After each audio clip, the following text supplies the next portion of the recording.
भगवद गीता अध्याय 2 सांख्य योग। जय श्री कृष्ण। यह अध्याय हमें भौतिक शरीर तथा आत्मा के विश्लेषिक अध्ययन द्वारा आत्म साक्षात्कार का उपदेश देता है, जिसकी व्याख्या परम अधिकारी भगवान कृष्ण द्वारा की गई है। यह साक्षात्कार तभी संभव है जब मनुष्य निष्काम भाव से कर्म करे और आत्म बोध को प्राप्त हो। संजय उवाच तं तथा कृपाविष्टम् अश्रुपूर्णकुलेक्षणं विषिदन्तीदं वाक्यम् उवाच मधुसूदन। संजय ने कहा, करुणा से व्याप्त शोकयुक्त अश्रुपूरित नेत्रों वाले अर्जुन को देखकर मधुसूदन कृष्ण ने ये शब्द कहे। तात्पर्य: भौतिक पदार्थों के प्रति करुणा, शोक तथा अश्रु ये सब असली आत्मा को ना जानने के लक्षण हैं। शाश्वत आत्मा के प्रति करुणा ही आत्म साक्षात्कार है।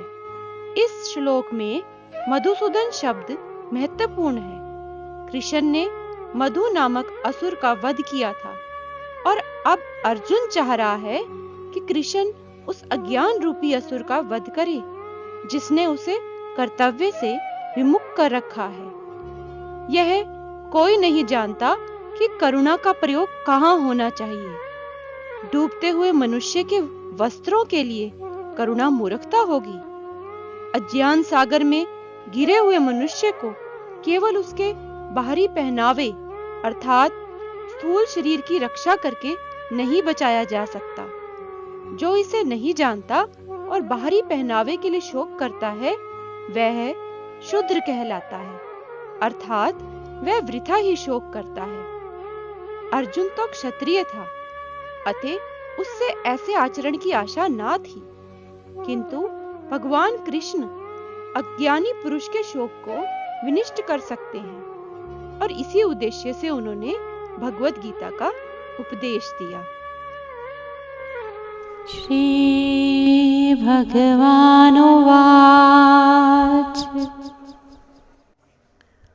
कुतस्त्वाकशमल्लिदं विश्मे समुपस्थितम् अनार्यजुष्टं स्वर्ग्यम् अकीर्तिकरमर्जुन। श्री भगवान ने कहा, हे अर्जुन, तुम्हारे मन में यह अज्ञान आया कैसे? यह उस मनुष्य के लिए तनिक भी अनुकूल नहीं है जो जीवन के मूल्यों को जानता हो। इससे उच्च लोक की नहीं अपितु अपयश की प्राप्ति होती है। भगवान की उपस्थिति में अर्जुन द्वारा स्वजनों के लिए शोक करना सर्वथा अशोभनीय है। अतः कृष्ण ने कुतः शब्द से अपना आश्चर्य व्यक्त किया है। आर्य जैसी सभ्य जाति के लिए किसी व्यक्ति से ऐसी मलिनता की उम्मीद नहीं की जाती। आर्य शब्द उन व्यक्तियों पर लागू होता है जो जीवन के मूल्य को जानते हैं और जिनकी सभ्यता आत्म साक्षात्कार पर निर्भर करती है। देह आत्म बुद्धि से प्रेरित मनुष्यों को यह ज्ञान नहीं रहता कि जीवन का उद्देश्य परम सत्य विष्णु या भगवान का साक्षात्कार है। वे तो भौतिक जगत के बाह्य स्वरूप से ही मोहित हो जाते हैं। अतः वे यह नहीं समझ पाते कि मुक्ति क्या है। जिन पुरुषों को भौतिक बंधन से मुक्ति का कोई ज्ञान नहीं होता, वे अनार्य कहलाते हैं। यद्यपि अर्जुन क्षत्रिय था, किंतु युद्ध से विचलित होकर वह अपने कर्तव्यों से च्युत हो रहा था। उसकी यह कायरता अन्यायों के लिए ही शोभा देने वाली हो सकती है। कर्तव्य पथ से इस प्रकार का विचलन ना तो आध्यात्मिक जीवन में प्रगति करने में सहायक बनता है, ना ही इससे इस संसार में ख्याति प्राप्त की जा सकती है। भगवान कृष्ण ने अर्जुन द्वारा अपने स्वजनों पर इस प्रकार की करुणा का अनुमोदन नहीं किया।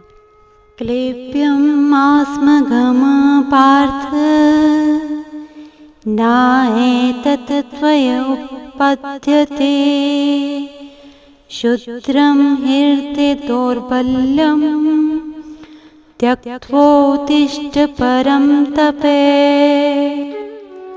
हे पृथा पुत्र, इस हीन नपुंसकता को प्राप्त मत हो, यह तुम्हें शोभा नहीं देती। हे शत्रुओं के दमन करता, हृदय की क्षुद्र दुर्बलता को त्याग कर युद्ध के लिए खड़े हो जाओ। तात्पर्य, अर्जुन को पृथा पुत्र के रूप में संबोधित किया गया है। पृथा कृष्ण के पिता वासुदेव की बहन थी, अतः कृष्ण के साथ अर्जुन का रक्त संबंध था। यदि क्षत्रिय पुत्र लड़ने से मना करता है तो वह नाम का क्षत्रिय है, और यदि ब्राह्मण पुत्र अपवित्र कार्य करता है तो वह नाम का ब्राह्मण है। ऐसे क्षत्रिय तथा ब्राह्मण अपने पिता के अयोग्य पुत्र होते हैं। अतः कृष्ण यह नहीं चाहते थे कि अर्जुन अयोग्य क्षत्रिय पुत्र कहलाए। अर्जुन कृष्ण का घनिष्ठतम मित्र था और कृष्ण प्रत्यक्ष रूप से उसके रथ का संचालन कर रहे थे। किंतु इन सब गुणों के होते हुए भी यदि अर्जुन युद्ध भूमि को छोड़ता है तो वह अत्यंत निंदनीय कार्य करेगा। अतः कृष्ण ने कहा कि ऐसी प्रवृत्ति अर्जुन के व्यक्तित्व को शोभा नहीं देती। अर्जुन यह तर्क कर सकता था कि वह परम पूज्य भीष्म तथा स्वजनों के प्रति उदार दृष्टिकोण के कारण युद्ध भूमि छोड़ रहा है, किंतु कृष्ण ऐसी उदारता को केवल हृदय दौर्बल्य मानते हैं। ऐसी झूठी उदारता का अनुमोदन एक भी शास्त्र नहीं करता। अतः अर्जुन जैसे व्यक्ति को कृष्ण के प्रत्यक्ष निर्देशन में ऐसी उदारता या तथा कहित अहिंसा का परित्याग कर देना चाहिए। अर्जुन उवाच कथं भीष्मं संख्ये द्रोणं च मधुसूदन इषुम्भि प्रतियोत्स्यामि पूजार्हा वरिसूदनम्। अर्जुन ने कहा, हे शत्रुहंता, हे मधुसूदन, मैं युद्ध भूमि में किस तरह भीष्म तथा द्रोण जैसे पूजनीय व्यक्तियों पर उल्ट कर बाण चलाऊंगा। तात्पर्य, भीष्म पितामह तथा द्रोणाचार्य जैसे सम्मानीय व्यक्ति सदैव पूजनीय हैं। यदि वे आक्रमण भी करें तो उन पर उलटकर आक्रमण नहीं करना चाहिए। यह सामान्य शिष्टाचार है कि गुरुजनों से वाग युद्ध भी ना किया जाए। यहाँ तक कि यदि कभी वे रुक्ष व्यवहार करें तो भी उनके साथ रुक्ष व्यवहार ना किया जाए। तो फिर भला अर्जुन उन पर बाण कैसे छोड़ सकता था? क्या कृष्ण कभी अपने पितामह नाना उग्रसेन या अपने आचार्य संदीपनी मुनि पर हाथ चला सकते थे? अर्जुन ने कृष्ण के समक्ष यही कुछ तर्क प्रस्तुत किए। गुरुन्नत्वा हि महानुभावान् श्रेयो भोक्तुं भक्ष्यमपीह लोके हत्वार्थकामास्तु गुरुनिहेव भुञ्जीये भोगान् रुधिरप्रदिग्धान्। ऐसे महापुरुषों को जो मेरे गुरु हैं, उन्हें मारकर जीने की अपेक्षा इस संसार में भीख मांगकर खाना अच्छा है। भले ही वे सांसारिक लाभ के इच्छुक हों, किंतु हैं तो गुरुजन ही। यदि उनका वध होता है तो हमारे द्वारा भोग्य प्रत्येक वस्तु उनके रक्त से सनी होगी। तात्पर्य, शास्त्रों के अनुसार ऐसा गुरु जो निध कर्म में रत हो और जो विवेक शून्य हो, त्याज्य है। दुर्योधन से आर्थिक सहायता लेने के कारण भीष्म तथा द्रोण उसका पक्ष लेने के लिए बाध्य थे। यद्यपि केवल आर्थिक लाभ से ऐसा करने के लिए उचित ना था। ऐसी दशा में वे आचार्यों का सम्मान खो बैठे थे। किंतु अर्जुन सोचता है कि इतने पर भी वे उसके गुरुजन हैं, अतः उनका वध करके भौतिक लाभों का भोग करने का अर्थ होगा रक्त से सने अवशेषों का भोग। न चेतत्वित् महाकतरन्नो गरेयो यद्वा जयेम यदि वा नो जनेयो यानेव हत्वा नाजिजीविषामस्तेव स्थिता प्रमुख्य धार्तराष्ट्रा।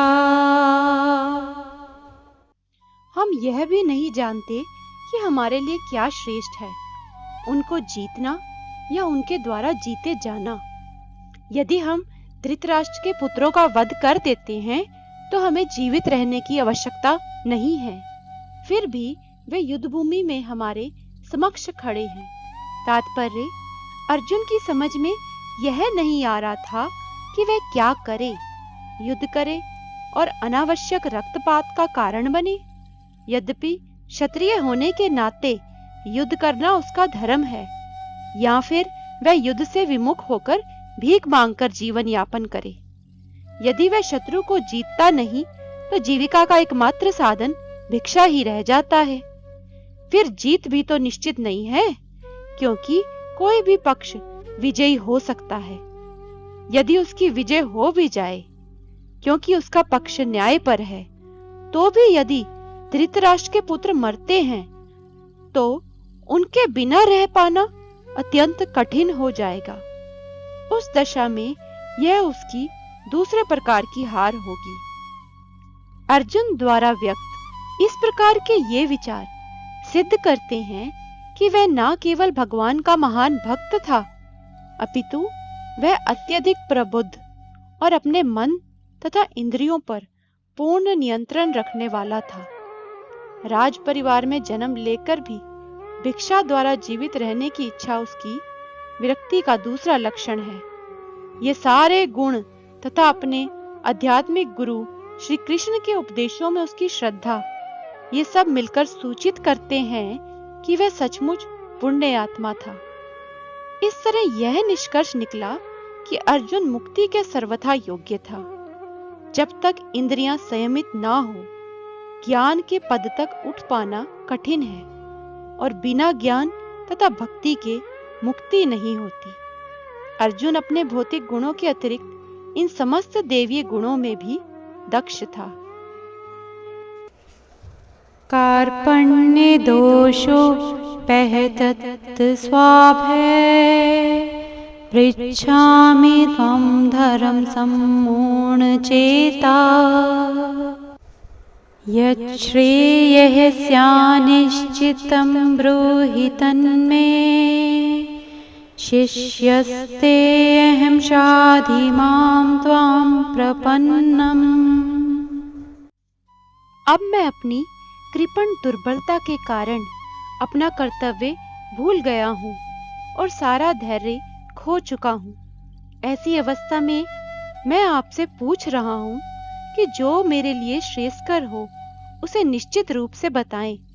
अब मैं आपका शिष्य हूँ और आपका शरणागत हूँ, कृपया मुझे उपदेश दें। तात्पर्य, यह प्राकृतिक नियम है कि भौतिक कार्यकलाप की प्रणाली ही हर एक के लिए चिंता का कारण है।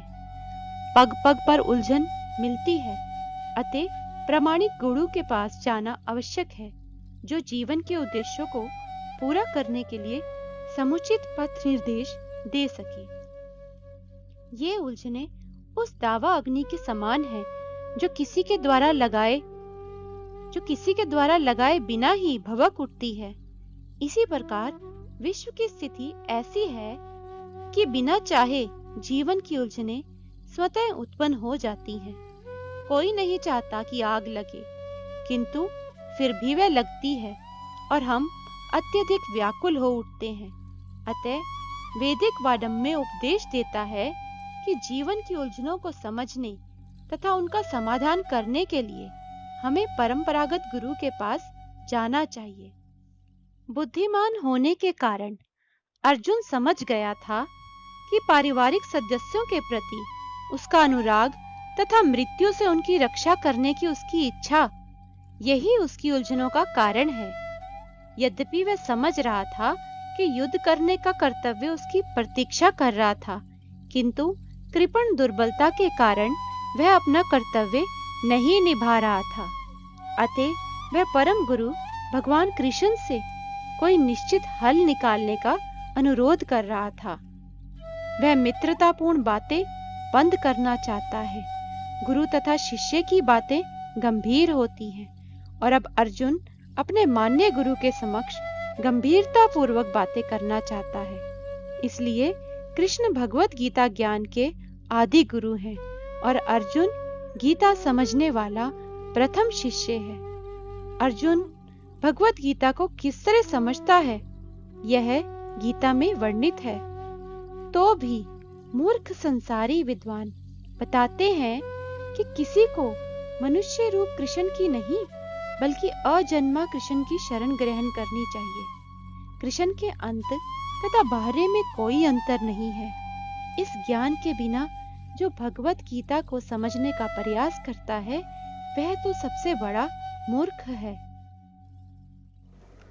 न हि प्रपश्यामि मम अपनुध्यात्य शोकम् उच्छोषणम् इन्द्रियाणाम् अवाप्यं भूमावसपत्रवृद्धम् राज्यं सुराणामपि चाधिपत्यम्। मुझे ऐसा कोई साधन नहीं दिखता जो मेरी इंद्रियों को सुखाने वाले इस शोक को दूर कर सके। स्वर्ग पर देवताओं के आधिपत्य की तरह इस धन धान्य संपन्न सारी पृथ्वी पर निष्कंटक राज्य प्राप्त कर भी मैं इस शोक को दूर नहीं कर सकूंगा। तात्पर्य, यद्यपि अर्जुन धर्म तथा सदाचार के नियमों पर आधारित अनेक तर्क प्रस्तुत करता है, किंतु ऐसा प्रतीत होता है कि वह अपने गुरु भगवान श्री कृष्ण की सहायता के बिना अपनी असली समस्या को हल नहीं कर पा रहा। वह समझ गया था कि उसका तथाकथित ज्ञान उसकी उन समस्याओं को दूर करने में व्यर्थ है जो उसके सारे अस्तित्व को सुखाए दे रही थी। उसे इन उलझनों को भगवान कृष्ण जैसे आध्यात्मिक गुरु की सहायता के बिना हल कर पाना असंभव लग रहा था। शैक्षिक ज्ञान, विद्वता, उच्च पद, ये सब जीवन की समस्याओं का हल करने में व्यर्थ हैं। यदि कोई इसमें सहायता कर सकता है तो वह है एकमात्र गुरु। अतः निष्कर्ष यह निकलता है कि गुरु जो 100% कृष्ण भावना भावित होता है वही एकमात्र प्रमाणिक गुरु है और वही जीवन की समस्याओं को हल कर सकता है। भगवान चैतन्य ने कहा है कि जो कृष्ण भावनामृत के विज्ञान में दक्ष हो, कृष्ण तत्ववेता हो, चाहे वह जिस किसी जाति का हो, वही वास्तविक गुरु है। संजय उवाच एवमुक्त्वा ऋषिकेशं गुडाकेशे परन्तपे नायुत्से इति गोविन्दम् उक्त्वा तूष्णीं बभूवः। संजय ने कहा, इस प्रकार कहने के बाद शत्रुओं का दमन करने वाला अर्जुन कृष्ण से बोला, हे गोविंद, मैं युद्ध नहीं करूंगा, और चुप हो गया। तात्पर्य, धृतराष्ट्र को यह जानकर परम प्रसन्नता हुई होगी कि अर्जुन ना युद्ध करने, युद्ध भूमि छोड़कर भिक्षाटन करने जा रहा है, किंतु संजय ने उसे पुनः यह कहकर निराश कर दिया कि अर्जुन अपने शत्रुओं को मारने में सक्षम है। यद्यपि कुछ समय के लिए अर्जुन अपने पारिवारिक स्नेह के प्रति मिथ्या शोक से अभिभूत था, किंतु उसने शिष्य रूप में अपने गुरु श्री कृष्ण की शरण ग्रहण कर ली। इससे सूचित होता है कि शीघ्र ही वह इस शोक से निवृत्त हो जाएगा और आत्म साक्षात्कार या कृष्ण भावनामृत के पूर्ण ज्ञान से प्रकाशित होकर पुनः युद्ध करेगा। इस तरह धृतराष्ट्र का हर्ष भंग हो जाएगा। तमुवाचिरिकेश प्रहसन्निव भारत सैन्योरुभयोर्मध्ये विषिदन्तम् इदं वचः। हे भरतवंशी धृतराष्ट्र, उस समय दोनों सेनाओं के मध्य शोकमग्न अर्जुन से कृष्ण ने मानो हंसते हुए ये शब्द कहे। तात्पर्य, दो घनिष्ठ मित्रों अर्थात ऋषिकेश तथा गुड़ाकेश के मध्य वार्ता चल रही थी। मित्र के रूप में दोनों का पद समान था, किंतु इनमें से एक स्वेच्छा से दूसरे का शिष्य बन गया। कृष्ण हंस रहे थे क्योंकि उनका मित्र अब उनका शिष्य बन गया था। सबों के स्वामी होने के कारण वे सदैव श्रेष्ठ पद पर रहते हैं, तो भी भगवान अपने भक्त के लिए सखा, पुत्र या प्रेमी बनना स्वीकार करते हैं।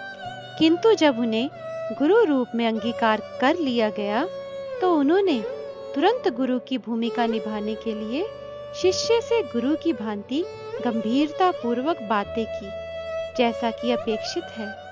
ऐसा प्रतीत होता है कि गुरु तथा शिष्य की यह वार्ता दोनों सेनाओं की उपस्थिति में हुई, जिससे सारे लोग लाभान्वित हुए। अतः भागवत गीता का संवाद किसी एक व्यक्ति, समाज या जाति के लिए नहीं, अपितु सबों के लिए है और उसे सुनने के लिए शत्रु या मित्र समान रूप से अधिकारी है। ओम नमो भगवते वासुदेवाय।